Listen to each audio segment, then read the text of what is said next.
Number 11. Starch is digested by amylase in the mouth, but it is not digested in the stomach. What is the reason for this? This question looks a little bit tricky, but it's not actually that tricky. The difference between the mouth and the stomach is, of course, there are many differences, but the stomach has very high acidity, meaning it has very low pH. This mouth has mid-range pH, so like 7, between 7 and 8. So the amylase is an enzyme,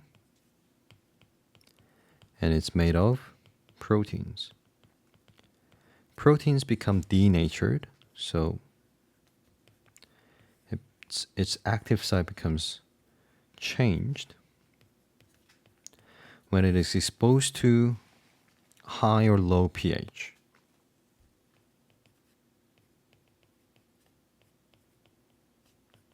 Or high temperature. So in this case, stomach's pH is too low for the amylase to function. So B is the correct answer for this one.